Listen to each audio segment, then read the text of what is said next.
May 16th, 1969. Hill 55, 12 kilometers southwest of Da Nang.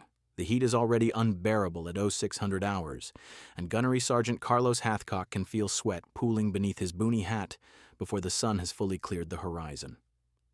He's crouched in the operations tent at Firebase Ross, studying a topographical map that's been marked up so many times the paper is starting to tear along the creases.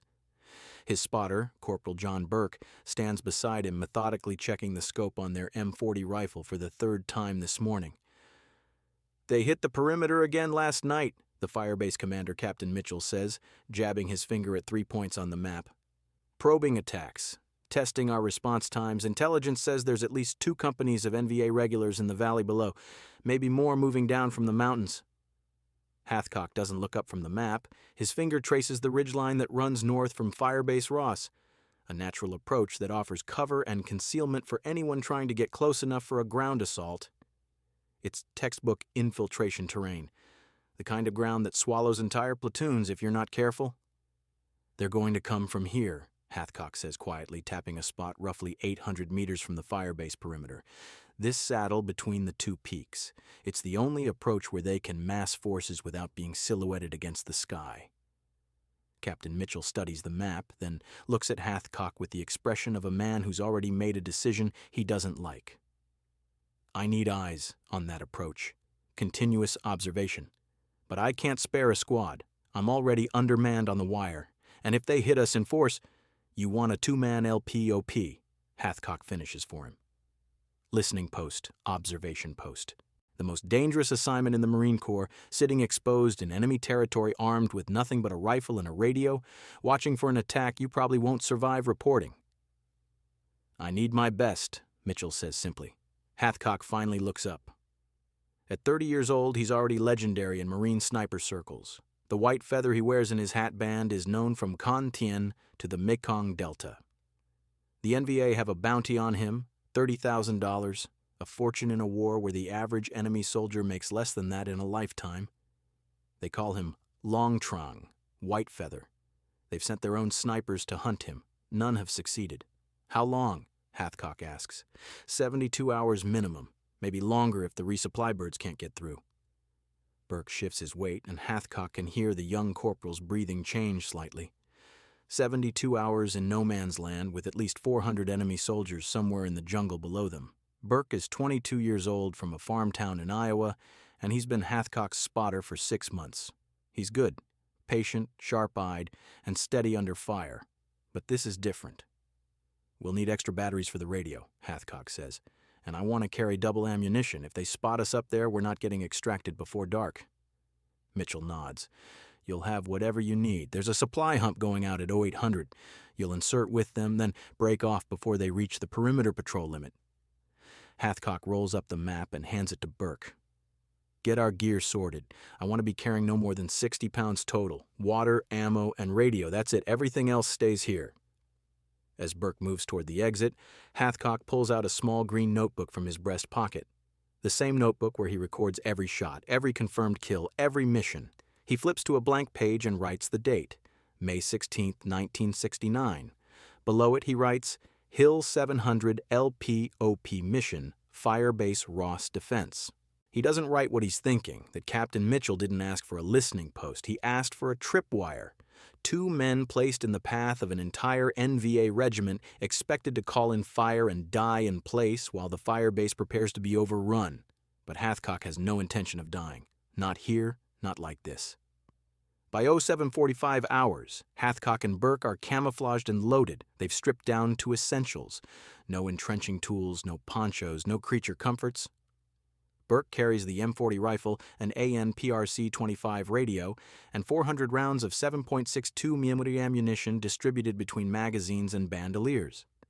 Hathcock carries his personal Winchester Model 70 with an 8-power Unertal scope, a rifle he's used to kill men at ranges that other snipers consider impossible, plus his M11911 pistol, smoke grenades, and a Claymore mine they aren't supposed to have. The supply patrol consists of 8 Marines humping ammunition and water up to a listening post closer to the Firebase. Their patrol leader, a Sergeant Hathcock doesn't recognize, gives them a curt nod. "Stay close until we hit the tree line. After that, you're on your own." They move out in single file, walking the narrow trail that switchbacks up the hillside. The jungle is already alive with sound, birds calling, insects buzzing, the distant thump of artillery from another fire base somewhere to the north.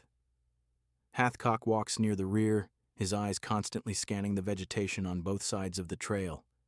This is when you're most vulnerable, when you're moving with a group, when the enemy can hear you coming from a kilometer away.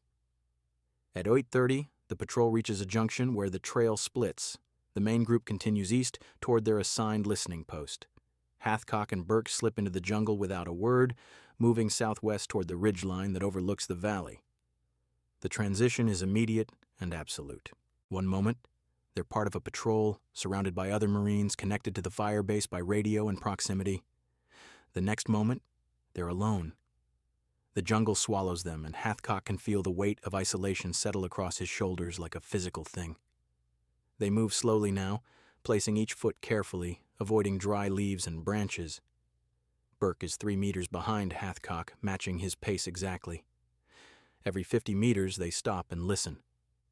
Hathcock can hear his own heartbeat, can feel the weight of the rifle in his hands, can smell the green rot of the jungle floor. After 2 hours of movement, they reach the ridgeline. The position is better than Hathcock hoped, a rocky outcrop partially concealed by a fallen tree, with clear sight lines down into the valley and across the saddle where he expects the NVA to approach.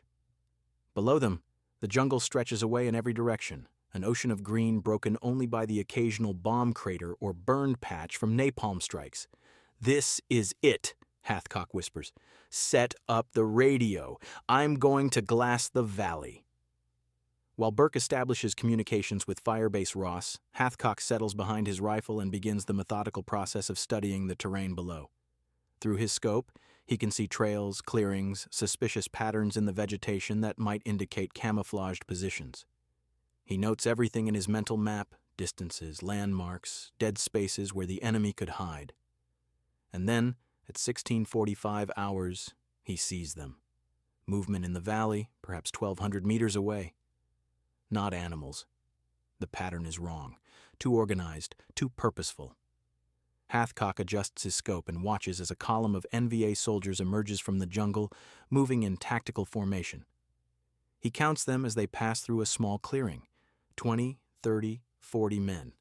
They're wearing pith helmets and carrying AK-47s, and they're moving with the confidence of soldiers who believe they're unobserved. "Burke," Hathcock says quietly, "get on the horn. Tell them we have enemy in the open, company strength moving north toward the firebase. Grid coordinates?" He reads off the numbers while keeping his eye pressed to the scope. Burke relays the information in a hushed voice. After a moment, he whispers, "Ross acknowledges. They're requesting confirmation of numbers and intent." Hathcock continues watching. The column keeps coming, 60, 80, 100 men. And behind them, he can see something else. Heavy weapons, what looks like crew-served machine guns and possibly mortars being carried in pieces. Tell them confirmed company strength plus heavy weapons. Intent appears to be assault on Firebase Ross. Recommend immediate artillery on my coordinates.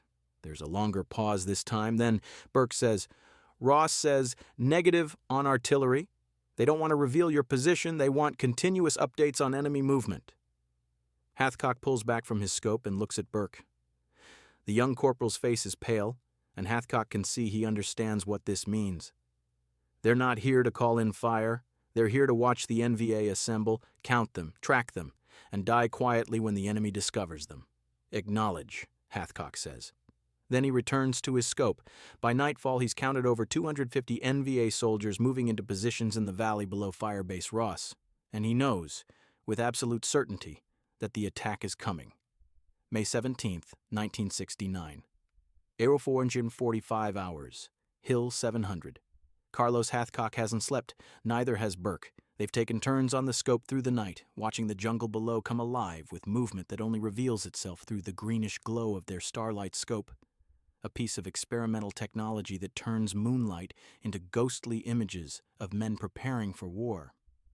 The NVA are building up in 3 separate staging areas, exactly as Hathcock predicted. They're being smart about it, keeping their fires small and shielded, maintaining noise discipline, rotating their sentries.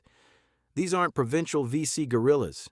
These are main force NVA regulars, probably from one of the divisions that infiltrated down from North Vietnam along the Ho Chi Minh Trail.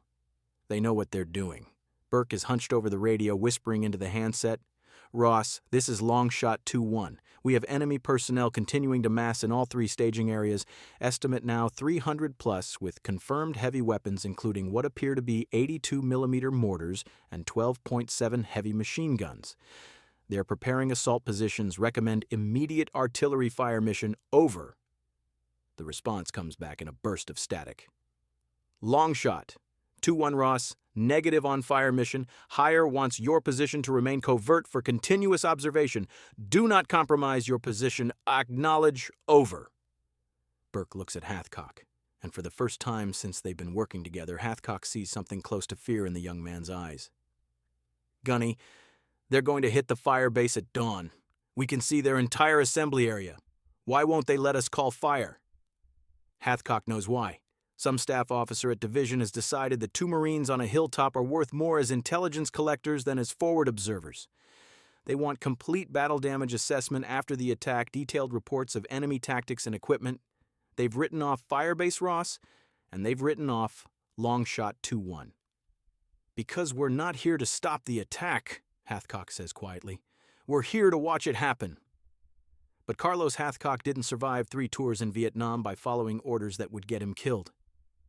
He pulls out his notebook and begins sketching a rough map of the valley, marking the 3 staging areas with precise range estimates. Staging Area Alpha is at 847 meters. Bravo is at 1,103 meters. Charlie is at 1,189 meters, at the absolute edge of his effective range, but still possible with the right conditions. "Here's what's going to happen," Hathcock says, his voice steady and calm. "At first light, they're going to launch their assault. They'll hit Firebase Ross with mortars first, try to suppress the fighting positions on the perimeter. Then they'll come up that saddle in a frontal assault, probably 2 waves, the first to draw fire and find the weak points, the second to exploit them." Burke nods, following along. "What they're not expecting," Hathcock continues, "is that there's a sniper team sitting above their entire operation. And what we're going to do is make them think Firebase Ross has a platoon of snipers surrounding them." Burke's eyes widen. "Gunny, they told us not to compromise our position." "They told us not to compromise our position. They didn't say anything about moving it." Hathcock allows himself a thin smile. "I've got 3 hides already plotted. Here, here, and here." He points to positions on his map that form a rough triangle around the valley. "Each one gives us different angles on their staging areas. We're going to move between them, take shots from different positions, and make the NVA think they're being engaged by multiple sniper teams." "That's over 400 meters between positions," Burke whispers. "In daylight, with 300 NVA in the valley." 520 meters, Hathcock corrects. "And we're not moving during daylight. We're moving right now before dawn, while they're still focused on preparing their assault." He begins breaking down their current position, carefully erasing any sign they were here. Burke does the same with the radio equipment, securing everything so it won't rattle or reflect light. At 05:15 hours, they begin their move. Hathcock leads, placing each step with the careful precision of a man who knows that a single snapped twig could mean death. They move laterally along the ridgeline, staying just below the military crest where they won't be silhouetted. The jungle is beginning to wake up, birds starting their morning calls, monkeys chattering in the canopy above. 20 minutes later, they reach Position 2, a depression behind a cluster of rocks that gives them a completely different angle on the valley below. From here, Hathcock can see directly into Staging Area Bravo, where NVA soldiers are beginning to form up in assault lines. "Set up the radio," Hathcock breathes, "and get ready to spot. When this starts, it's going to happen fast." Burke establishes communications while Hathcock settles into his shooting position. He's been shooting competitively since he was 12 years old, learned on his grandmother's farm in Arkansas with a .22 rifle and tin cans at 100 yards. He was the youngest ever winner of the Wimbledon Cup, the nation's most prestigious long-range shooting competition. But this is different. This isn't paper targets or steel silhouettes. These are men, and in a few minutes he's going to start killing them in a way that will make the survivors question their sanity. The sun breaks over the mountains at 05:42 hours. and at 05:45 hours, the NVA mortars open fire. Hathcock can hear them even before he sees the impacts, the distinctive hollow thunk of mortar tubes firing in sequence. Seconds later, explosions blossom across Firebase Ross, orange flashes against the green jungle. The firebase immediately returns fire, and suddenly the morning erupts with the sound of war. Through his scope, Hathcock watches the NVA assault force begin to move. They're coming up through the saddle exactly as he predicted, moving in a practiced formation with automatic weapons teams providing covering fire. "Range to the first assault wave?" Hathcock asks. Burke has the spotting scope pressed to his eye. 865 meters. Wind from the east, maybe 3 miles per hour. Hathcock makes his calculations automatically. Bullet drop, wind drift, the slight upward angle of his shot. His finger finds the trigger. He controls his breathing, letting half the air out of his lungs, finding that perfect moment between heartbeats when his body is completely still. The rifle cracks, and 865 meters away, the lead NVA soldier drops like a puppet with cut strings. "Hit," Burke confirms. "Center mass." Hathcock works the bolt, smoothly chambering another round. Through his scope, he can see the NVA formation faltering, officers trying to identify where the shot came from. They're looking toward Firebase Ross, toward the obvious threat. They're not looking up at the ridgeline behind them. Hathcock's second shot takes an NVA machine gunner who's setting up his weapon. The man falls backward, and the gun crew scatters. Third shot, an officer with binoculars, probably a platoon leader. Fourth shot, another machine gunner. "They're trying to locate us," Burke whispers urgently. "I see a counter-sniper team moving into position in staging area Alpha." "Range?" 847 meters. Hathcock shifts his aim. The counter-sniper team, 2 men with a Mosin-Nagant rifle and a scope, are scanning the ridgeline through their optics. They're good, moving carefully, using cover. One of them is wearing a camouflaged uniform that marks him as an experienced NVA sniper. Hathcock centers his crosshairs on the sniper's chest and fires. The man drops. His spotter looks around wildly, trying to understand where death came from, and Hathcock's follow-up shot drops him too. "6 down," Hathcock says. "Time to move." They break down their position in under 30 seconds, moving back into the jungle before the NVA can organize a response. Hathcock leads them along a route he memorized the previous afternoon, using the terrain to stay concealed. Behind them, he can hear the battle intensifying. Automatic weapons fire, explosions, the scream of incoming artillery as Firebase Ross begins to fight for its life. They reach position 3 at 06:18 hours. This hide is more exposed, but gives them an angle on staging area Charlie, where the NVA reserve forces are waiting to exploit any breakthrough. Through his scope, Hathcock can see NVA officers gesturing toward the ridgeline, clearly trying to figure out what's happening. They've taken 6 casualties from a direction they didn't expect, and it's disrupting their command and control. "Burke, get on the horn. Tell Ross we have eyes on the reserve force, approximately 75 enemy personnel. Give them the coordinates." While Burke radios, Hathcock studies the target array. At this range, just under 1,300 meters, he's at the edge of what's possible with his rifle. The bullet will drop over 100 inches, and a 3-mile-per-hour wind becomes a significant factor. But he's made shots like this before. In 1967, he killed an NVA general at 2,500 yards with a Browning M2 machine gun equipped with a scope, a shot that held the record for the longest confirmed sniper kill for 35 years. 1,300 meters is difficult, but it's not impossible. He finds his target, an NVA officer who appears to be a company commander, judging by the way other soldiers defer to him. The man is standing in the open, pointing toward Firebase Ross, probably coordinating the timing of the reserve assault. Hathcock makes his adjustments, compensating for the extreme range. He controls his breathing, finds his moment of stillness. The rifle fires. For a moment, nothing happens. The bullet is in flight for over 2 full seconds at this range. And then, 1,300 meters away, the NVA officer's head snaps back and he collapses. "Jesus Christ, Gunny," Burke breathes. "That's impossible." "It's math," Hathcock says calmly, working the bolt. "Just math." But the effect on the NVA is anything but mathematical. Through his scope, Hathcock watches chaos spread through the reserve force. Soldiers dive for cover. Officers shout orders. They're scanning in all directions, trying to understand how someone could shoot their commander from such an impossible distance. And that's when Hathcock realizes they think they're surrounded. They think there are multiple sniper teams in the hills around them, coordinating their fire, picking off anyone who shows leadership or initiative. He's inside their heads now, and fear is more powerful than any bullet. May 17th, 1969. 11:47 hours, Hill 700. For 6 hours, Carlos Hathcock and John Burke have been waging a private war against an entire NVA regiment. They've moved between positions 11 times, never staying in one place longer than 20 minutes. Hathcock has fired 43 rounds, and by Burke's count, 37 of those shots have found their mark. But it's not the body count that matters, it's the effect. The NVA assault on Firebase Ross has stalled. Twice, enemy forces reached within 100 meters of the perimeter wire before withering defensive fire drove them back. But it wasn't just the Marines on the Firebase who broke those assaults. Every time the NVA tried to organize a coordinated push, every time an officer or NCO stood up to rally his men, a bullet would arrive from an unexpected direction, sometimes from the north, sometimes from the west, sometimes from positions that seemed geometrically impossible. Hathcock is currently in position 7, a shallow depression on the reverse slope of the ridgeline that he's camouflaged with cut foliage and his own ghillie suit. Burke is beside him, the radio handset pressed to his ear, listening to the increasingly desperate traffic from Firebase Ross.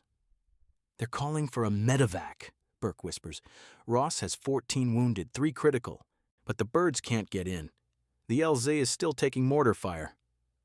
Hathcock keeps his eye pressed to his scope, scanning the valley. The NVA have changed tactics. They've stopped massing in the open staging areas and dispersed into the jungle, making themselves harder targets. Smart. But it also means their command and control is fragmenting, their assault losing cohesion. Through a gap in the foliage, he spots movement, an NVA mortar crew repositioning their tube. They're setting up behind a fallen log, probably thinking the cover will protect them from counter-battery fire from the Firebase. They haven't considered the possibility of a sniper with a high angle overlooking their position. "Range?" Hathcock asks. Burke swings the spotting scope. 932 meters, wind negligible. Hathcock centers his crosshairs on the mortar gunner, the soldier actually loading the rounds. Take him out, and the crew becomes ineffective until they can get a replacement. He controls his breathing, feels for that moment of absolute stillness. The shot breaks clean. Through his scope, Hathcock sees the mortar gunner collapse across his weapon. The other crew members freeze, looking around wildly. One of them, probably the squad leader, grabs the dead man and starts to pull him away from the tube. Hathcock's second shot drops the squad leader. The remaining crew members abandon the mortar and sprint for deeper cover. Hathcock doesn't pursue them. They're out of the fight now, and that's what matters. "That's the 4th mortar crew you've taken out," Burke says, updating his count in a small notebook. "They're going to run out of trained gunners." "That's the idea," Hathcock replies. He's already moving, breaking down his position for their next displacement. They've been in position 7 for 18 minutes, 2 minutes longer than he likes to stay anywhere. They low-crawl backward down the slope, moving with agonizing slowness. This is when mistakes happen, when fatigue makes you careless, when you think you've gotten away clean and then a sniper's bullet finds you. Hathcock has seen it happen to good Marines, men who survived 11 months in country and died because they rushed their exfiltration from a hide. At 12:15 hours, they reach position 4, a location they'd already used earlier in the morning. Normally, Hathcock would never return to a previous position, but that's exactly why he's doing it now. The NVA will have plotted all his shooting positions, tried to find patterns in his movement. Coming back to a position they've already marked as cleared is the kind of tactical surprise that keeps you alive. Burke sets up the radio while Hathcock scans the valley through his scope. What he sees makes him pause. The NVA are withdrawing, not retreating in panic, but conducting a tactical withdrawal. Small groups of soldiers moving back toward their original staging areas under covering fire, maintaining formation discipline. He can see officers directing traffic, walking backward while keeping their rifles trained on Firebase Ross. "Burke, get Ross on the horn. Tell them the enemy is breaking contact. Main assault has failed."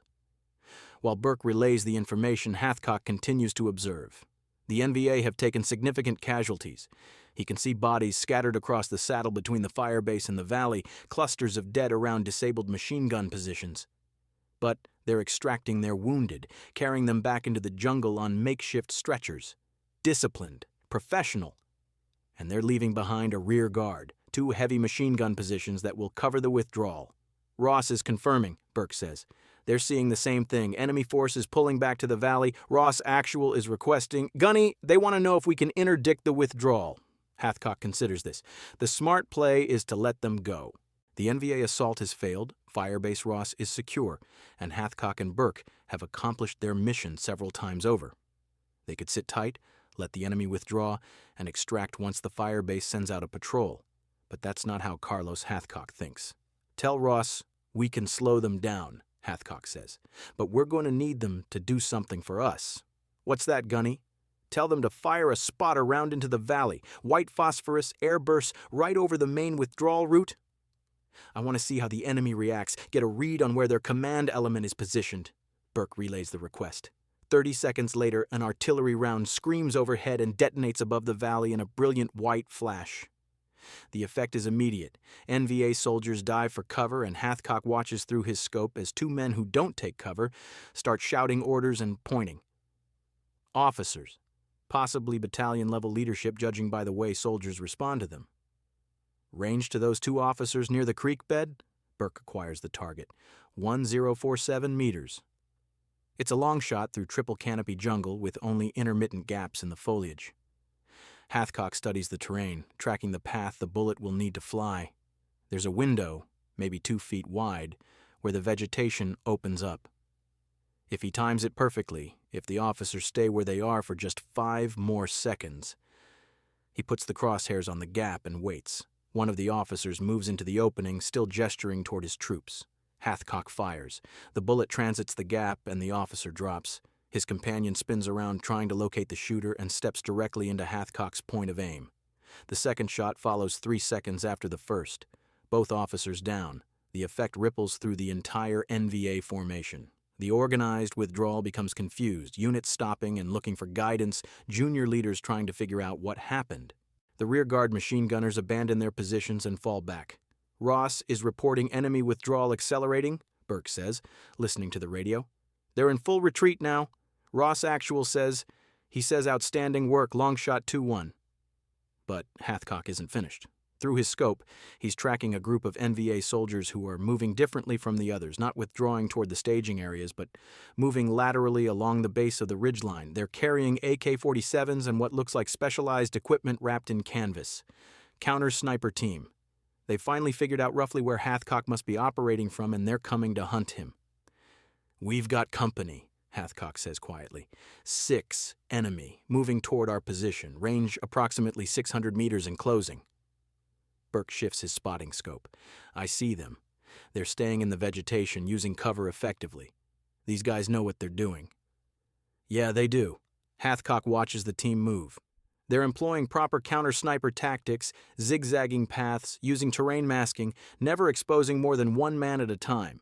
Whoever leads this team has been trained by the same Soviet instructors who taught the NVA their long-range shooting techniques. The team stops at 450 meters, taking position behind a fallen tree that gives them overhead cover and a view of the ridgeline." Hathcock watches as one man, the sniper, begins glassing the hillside through his scope, methodically searching for any sign of his prey. "They're good," Burke breathes. "They're not rushing it. No, they're not." Hathcock studies the opposing sniper through his own scope. The man is wearing a camouflaged uniform and a soft hat, and he's moving the rifle with the smooth precision of someone who's done this many times before. This isn't some poorly trained conscript. This is a professional, probably with dozens of confirmed kills. For several minutes, neither sniper moves. It's a duel of patience now, a test of who will make the first mistake. The NVA sniper is scanning the ridgeline from left to right, trying to spot any unnatural shadows, any straight lines or patterns that don't belong in nature. Hathcock forces himself to breathe slowly, to stay absolutely motionless. The slightest movement could give away his position. He's hidden behind a screen of vegetation, but if the sun catches his scope lens wrong, if a breath of wind moves a leaf at the wrong moment.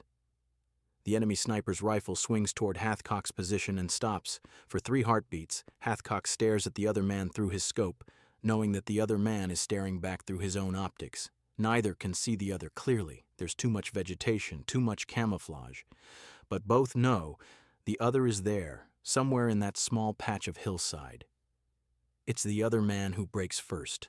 The NVA sniper shifts his rifle slightly, trying to get a better angle, and in that moment of movement, Hathcock sees him clearly. Just the man's face and the top of his shoulders above the log. Hathcock's shot takes him through the upper chest just below the collarbone. The other members of the counter-sniper team immediately open fire, AK-47s ripping bursts into the hillside where they think the shot originated. But Hathcock and Burke are already moving, low-crawling backward down the slope while bullets crack through the vegetation above them. They move 50 meters before stopping, both men breathing hard. Burke is pale, his hands shaking slightly as he grips the radio. "That was close," Burke says. "That was inevitable," Hathcock replies. "They were always going to figure out roughly where we were. Now they know for sure, which means we can't stay on this ridgeline." "Where do we go?" Hathcock pulls out his map and studies it. The sun is high now, the heat oppressive under their camouflage. They've been in the field for 31 hours with almost no sleep, minimal water, and the constant stress of operating in enemy territory. Every muscle in Hathcock's body aches, and he can feel the beginnings of dehydration starting to affect his vision. But the mission isn't over. "There," he says, pointing to a position on the map almost 800 meters from their current location. That hill overlooks both the valley and the main trail the NVA will use to extract their forces. We move there, set up observation, and keep reporting until Ross sends out a patrol to bring us in. "Gunny, that's almost a kilometer away, through enemy-controlled terrain, in daylight." "I know." Hathcock folds the map. "But if we stay here, that counter-sniper team will find us before dark. And there's probably more than one team now. They'll saturate this ridgeline with hunters, and eventually they'll get lucky." Burke nods slowly, understanding. They're not running from the fight. They're repositioning to continue it. At 1340 hours, they begin their movement, and Carlos Hathcock begins to understand that this mission isn't going to last 72 hours. It's going to last 5 days. May 20th, 1969. 1820 hours, Hill 700. For 4 days and 5 nights, Carlos Hathcock and John Burke have become ghosts. They've moved between 14 different positions across 3 kilometers of ridgeline, never sleeping more than 30 minutes at a time, subsisting on half rations and water collected from leaves during the brief afternoon rain showers. Burke's face is gaunt, hollow-eyed from exhaustion. Hathcock's hands shake slightly when he's not behind the rifle. A combination of fatigue, dehydration, and the constant flood of adrenaline that comes from operating in a combat zone where hundreds of enemy soldiers are actively hunting you. The NVA never left. After the failed assault on Firebase Ross, intelligence suggested the enemy would withdraw completely, melt back into the mountains and regroup. But they didn't. They stayed in the valley, and Hathcock knows why. Because of him. Because the white feather humiliated them, broke their assault with precision fire, killed their officers and specialists from impossible distances. The NVA put out the word through their network, $30,000 for the American sniper with the white feather in his hat. Dead or alive. And so the valley became a killing ground where 2 men held an entire regiment at bay. Hathcock is currently in position 14, his favorite of all the hides they've constructed. It's a natural depression beneath an overhang of rock camouflaged with so much vegetation that it's invisible from more than 20 meters away. From here, he has a commanding view of the main trail system the NVA are using to move supplies and reinforcements. Through his scope, he watches an enemy supply column moving north, 20 soldiers carrying crates of ammunition, mortar rounds, and what looks like medical supplies. They're moving cautiously now, in small groups with wide spacing, trying to minimize the damage any single sniper shot can do. They've learned.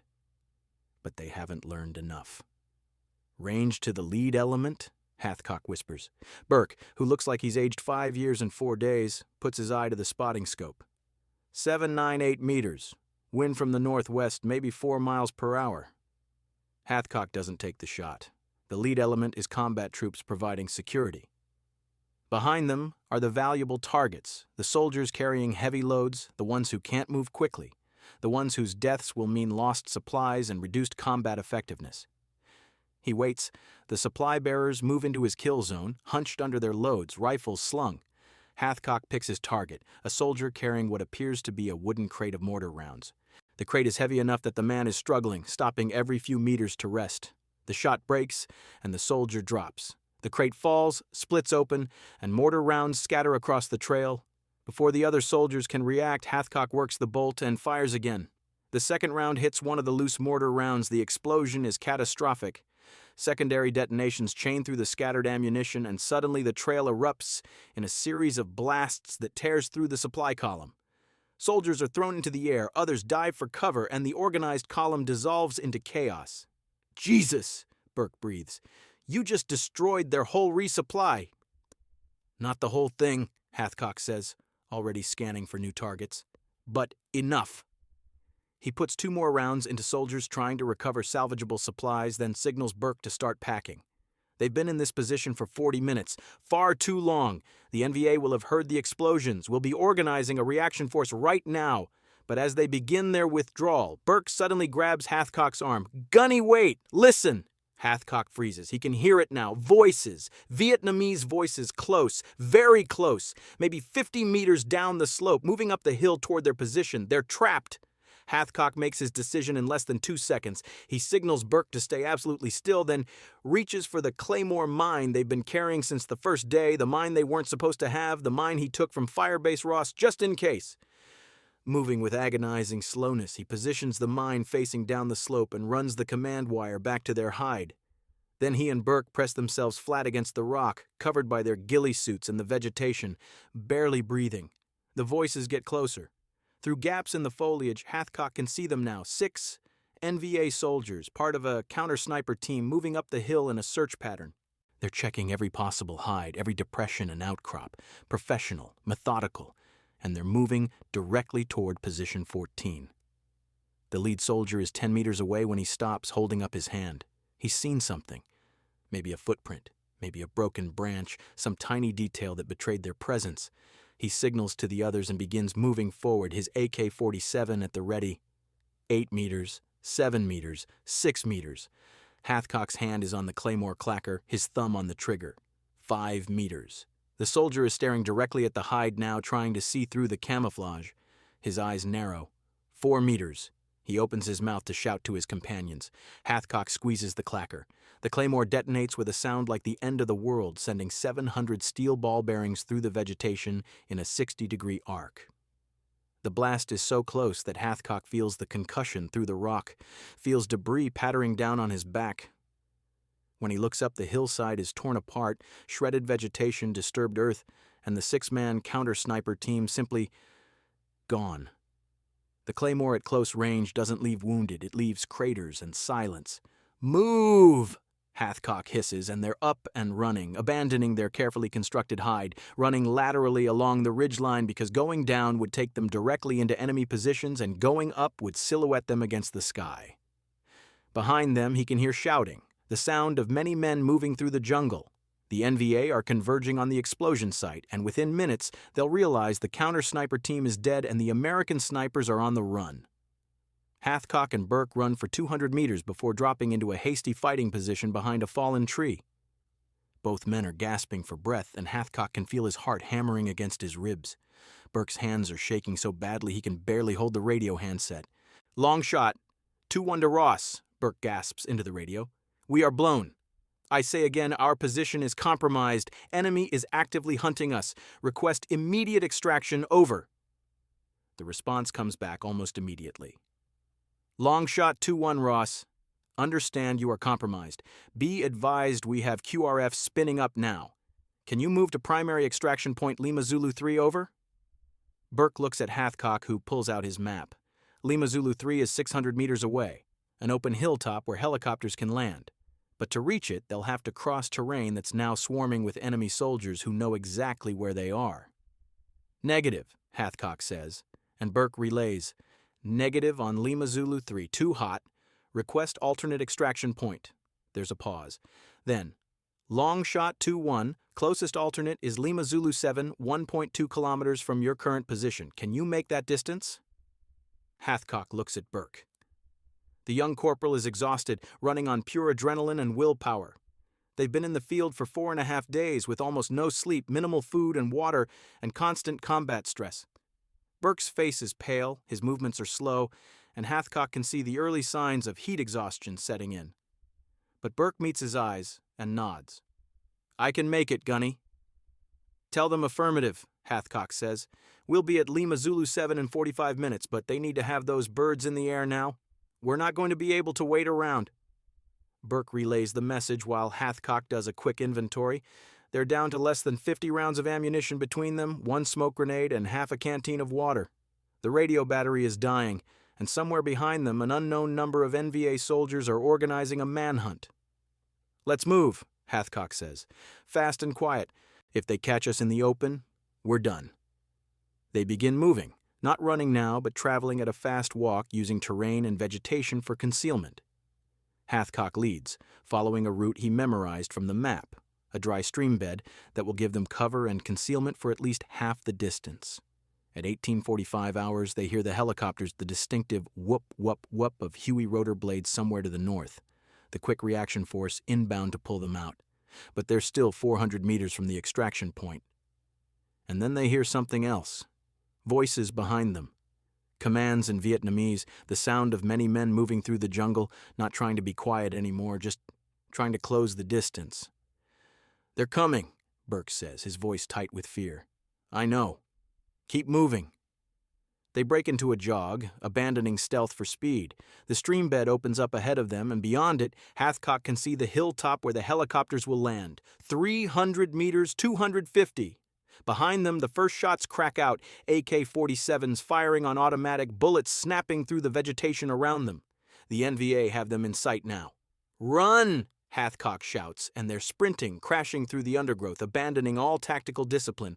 A bullet whips past Hathcock's head so close he feels the shock wave. Another punches through his pack. 200 meters, 150. Burke stumbles, nearly falls, and Hathcock grabs him, hauls him forward. The helicopters are overhead now, 2 Hueys circling the hilltop while door gunners pour suppressive fire into the jungle behind the running Marines. 100 meters. Hathcock can see the Marines from the QRF on the hilltop now, firing into the tree line, providing covering fire. And officers waving them forward, screaming something Hathcock can't hear over the roar of helicopters and gunfire. 50 meters! Something hits Hathcock's leg, not a bullet, but a rock kicked up by a near miss. He staggers but keeps running, Burke beside him, both men racing for the helicopters that are settling onto the hilltop. 25 meters, 10 meters. Hands grab them, Marines from the QRF pulling them toward the nearest Huey. Hathcock literally throws Burke into the helicopter, then dives in after him. The door gunner never stops firing, his M60 machine gun hammering away at the pursuing NVA. "Go, go, go!" someone is screaming, and the Huey lifts off. The pilot pulling maximum power, the aircraft clawing for altitude while bullets spark off the skids and fuselage. And then they're clear, rising above the jungle canopy, Firebase Ross spreading out below them. Hathcock collapses against the bulkhead, gasping for breath, and Burke is beside him, laughing hysterically or crying. Hathcock can't tell which. The crew chief leans over and has to shout to be heard. "How many were there? How many NVA?" Hathcock looks at him, at this young Marine who flew into a hot LZ to pull them out, and he knows the man won't believe the answer. 250, Hathcock says. "Maybe more. We stopped counting after the first day." The crew chief's eyes go wide. "2 of you held off 250 NVA for 5 days? Hathcock doesn't answer. He just closes his eyes and lets the helicopter carry him back to Firebase Ross, back to safety, back to a world where the white feather is legend, and the NVA will tell stories about Hill 700 for the rest of the war. Stories about the ghost snipers who could be everywhere and nowhere, who could kill from impossible distances, who held an entire regiment at bay with nothing but skill, determination, and 93 bullets. When they land at Firebase Ross, Captain Mitchell is there personally to meet them.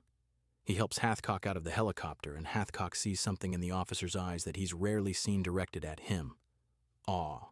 "Gunny," Mitchell says quietly, "we counted 93 confirmed kills. You stopped their assault, broke their morale, and kept them pinned in that valley for 5 days with the 2-man team. I've already submitted both of you for the Silver Star. What you did up there, that's going in the history books." Hathcock looks back at the ridgeline, at Hill 700, where he and Burke spent 5 days living like animals, fighting like demons, surviving through skill and luck and sheer stubborn refusal to die. "We did our job, sir," Hathcock says simply. "That's all." But he knows it's more than that. He knows that somewhere in the valley below, NVA soldiers are already telling the story of the white feather who couldn't be killed, who saw everything, who could reach out and touch you from a kilometer away. The legend has grown, and Carlos Hathcock, whether he wants to or not, has become something more than human in the minds of his enemies. He's become the ghost they fear most.